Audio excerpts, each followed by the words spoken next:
Thank you for joining with me. We are in A Course in Miracles workbook for students, part 2 of the workbook, section 11. What is creation?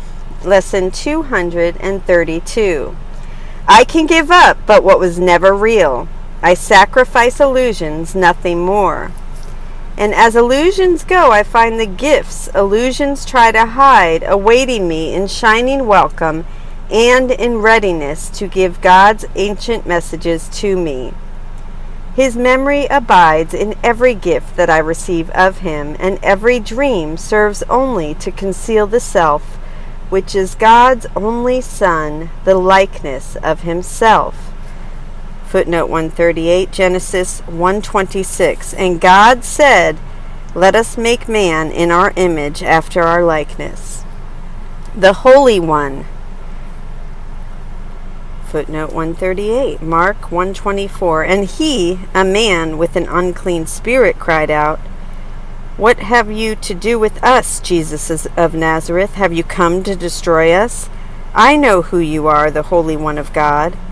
In the above passage, the Holy One is not Jesus, but our own true self, who still abides in him forever, as he still abides in me. Father, to you all sacrifice remains forever inconceivable, and so I cannot sacrifice except in dreams.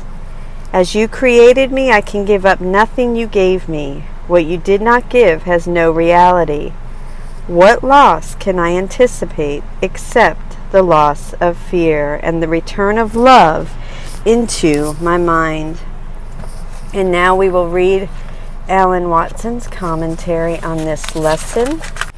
This is the practice suggestion by Robert Perry. Spend a moment imagining that you give your life whole and complete to God today, holding nothing back. As you imagine this, ask yourself what you fear you will have to give up, either outer or inner.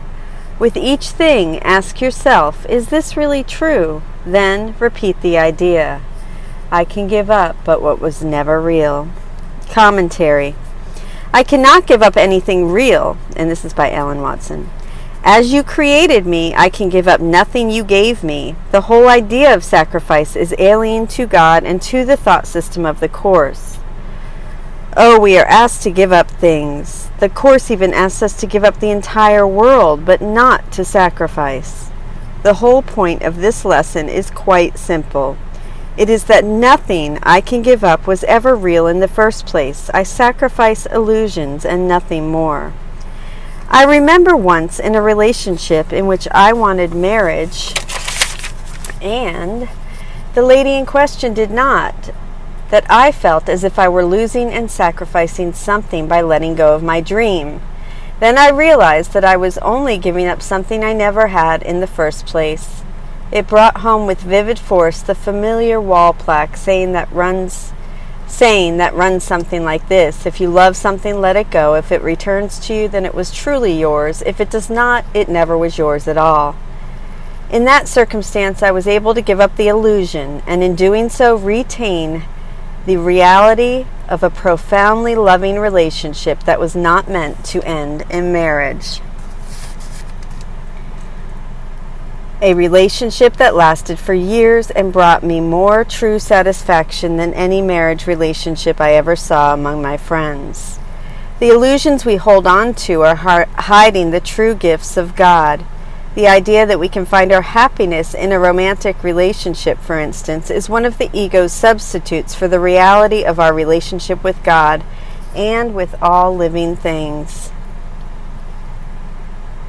A close, loving relationship is a wonderful thing, but it can be an obstacle to our peace if we make an idol of it, expecting it to give us everything or insisting that we know the form it must take to please us. And as illusions go, I find the gifts illusions try to hide, awaiting me in shining welcome and in readiness to give God's ancient messages to me. We not only lose nothing in giving up illusions, we actually gain the reality of what the illusions were substituting for. This is a win-win situation.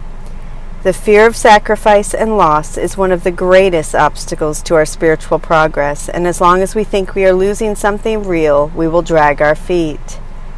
If this relinquishment is interpreted as giving up the desirable, it will engender enormous conflict. Few teachers of God escape this distress entirely. The idea of sacrifice makes it impossible for us to make sensible judgments about what we do and do not want. That is why it is so important for us to refer all of our decisions to the Holy Spirit. And when we do, often it will seem to us as if we are being asked to sacrifice something we value. What we do not realize is that the Holy Spirit is only teaching us that we do not really want what we think we want. He is only clarifying the intentions of our own right mind, which already knows there is no value in what we have been holding on to. And every dream serves only to conceal the self which is God's only Son. The gift behind every dream is the memory of who I really am. Attachment to the ego's gifts only serves to diminish my awareness of that self. I am asking not for too much, but for far too little. These gifts are not worthy of myself. What God did not give has no reality, and so today, let us give up every thought that anticipates any kind of loss and recognize that as God's sons we cannot lose. What loss can I anticipate except the loss of fear and the return of love into my mind? If you'll please close your eyes, I will lead us into meditation. I can give up but what was never real. Father, to you all sacrifice remains forever inconceivable, and so I cannot sacrifice except in dreams. As you created me, I can give up nothing you gave me. What you did not give has no reality. What loss can I anticipate except the loss of fear and the return of love into my mind? I can give up but what was never real.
Thank you so much for joining with me in this meditation of Lesson 322. This is Alan Watson's commentary on what is creation. We're reading paragraph 1, sentences 3 through 5. There was no time when all that love created was not there, nor will there be a time when anything that it created suffers any loss. It is very difficult, if not impossible, for our minds to comprehend something that is outside of time. We can conceive of the idea, but to actually conceptualize it, or to feel it, is beyond minds that think solely in terms of time. The creations of love are beyond time, and they have always been and they always will be. There is no before or after with love and its creations. It is an eternal now. We think of creation as bringing into existence something that never was, but the Course's conception of creation is something that is always complete and that always exists now. All of creation has always been there and always will be, and yet creation is continuous. Creation is a constant upsurge of beingness, never less, never more, never old, and always fresh. Forever and forever are God's thoughts exactly as they were and as they are, unchanged through time and after time is done. God's creations are unaffected by time. Time is a part of our illusion, a way of making lack seem real by having things be in the future and not now, or to make loss real by seeing them as past. When the lesson speaks of God's thoughts, it is speaking of us. We are creation. We are the sons of God. It is saying, in other words, I am as God created me. And that's lessons 94, 110, and 162. You and I are those creations, unchanged through time and after time is done. We are not beings under construction with our reality still in the future, nor are we beings of corruption with our purity past and gone. What we are is now, was before time, and will be when time is done. What changes is not me. To see ourselves as God's creations is thus to free ourselves from the tyranny of time. Father, I seek the peace you gave as mine in my creation. What was given then must be here now, for my creation was apart from time, and still remains beyond all change. The peace in which your Son was born into your mind is shining there unchanged. I am as you created me. Thank you so much for joining with me. Lesson 322. I can give up but what was never real. I love you. Have a beautiful day.